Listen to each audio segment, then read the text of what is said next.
Baik. Perkenalkan, nama saya Putu dan Arditya dengan NIM 21151033. Nah, di sini saya akan menjelaskan soal nomor 4 yang dimana soalnya itu adalah berikan graf dengan N simpul dan M sisi berdasarkan bobot sisi. Gunakan algoritma Kruskal atau prime untuk menemukan minimum spinning tree dan periksa apakah graf pohon tersebut membentuk graf terhubung. Nah, dikarenakan NIM saya di sini ganjil, saya mendapatkan algoritma Kruskal. Nah, pada soal di bawah ini kita diberi pilihan gitu. N-nya itu kita bisa memilih 6 atau 10 dan M-nya itu kita bisa memilih 8 atau 12. Nah, di sini saya memilih N-nya itu 6 atau jumlah simpulnya itu 6 dan M-nya itu saya memilih 8 atau jumlah sisinya itu 8. Nah, di sini sudah ada graf yang memiliki jumlah simpul 6 dan jumlah sisi 8. Nah, hal yang pertama yang kita lakukan adalah urutkan sisi berdasarkan bobotnya. Nah, di sini kita urutkan sisi yang berdasarkan bobotnya, yaitu bobot yang paling kecil kita urutkan pertama. Yang dimana AB itu memiliki bobot yang paling kecil, jadi kita taruh yang pertama. Nah, lanjut kita cari bobot yang kecil lagi, yaitu BE memiliki bobot yang lebih kecil kedua, yaitu 3. Lanjut DE memiliki bobot 4, CD memiliki bobot 5, FE memiliki bobot 6, AC memiliki bobot 7, BD memiliki bobot 8, dan yang terakhir itu BF dengan memiliki bobot 10. Baik, lanjut. Di sini kita akan mencari minimum spinning tree menggunakan algoritma Kruskal. Nah, gimana sih kita caranya mencari minimum spinning tree menggunakan algoritma Kruskal? Hal yang pertama yang kita lakukan adalah urutkan semua sisi dalam graf berdasarkan bobotnya. Yang kedua, kita mulai dengan graf kosong sebagai minimum spinning tree awal. Misalnya A, kita pakai untuk minimum spinning tree awalnya. Berikutnya, ambil sisi dengan bobot terkecil dan periksa apakah menambahkannya ke minimum spinning tree akan membentuk siklus.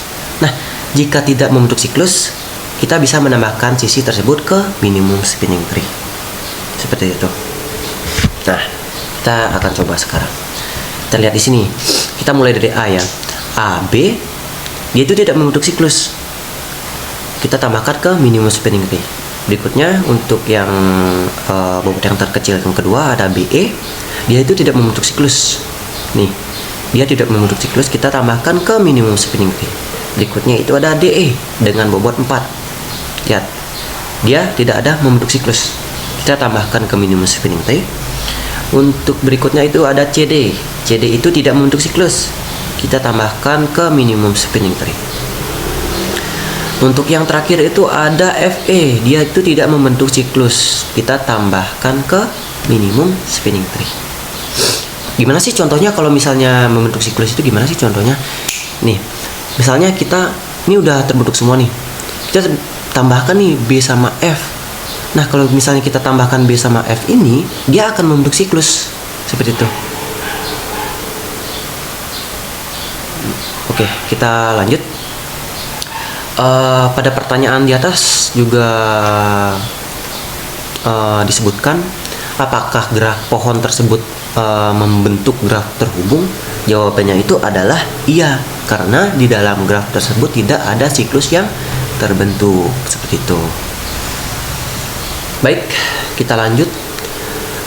Di sini pilihlah dua simpul pada graf yang Anda buat dan aplikasikan algoritma Dijkstra untuk menemukan jarak terpendek antara kedua simpul tersebut.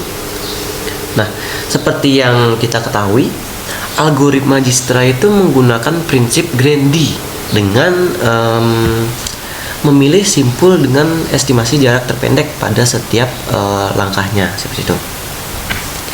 Nah, di sini saya memilih titik awalnya itu adalah C dan titik akhirnya itu adalah F. Nah, pertama-tama kita akan lewati jalur yang memiliki bobot yang paling pendek terlebih dahulu. Nah, misalnya kita coba ini. Ini ada dua jalur yang bisa kita lewatikan. CA itu memiliki bobot 7 dan CD itu memiliki bobot 5. otomatis kita akan memilih jalur yang memiliki bobot yang terkecil gitu.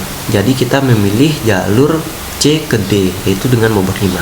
Nah, di D ini kita ketemu nih dengan dua jalur yang bisa menuju ke F, yaitu B dan E.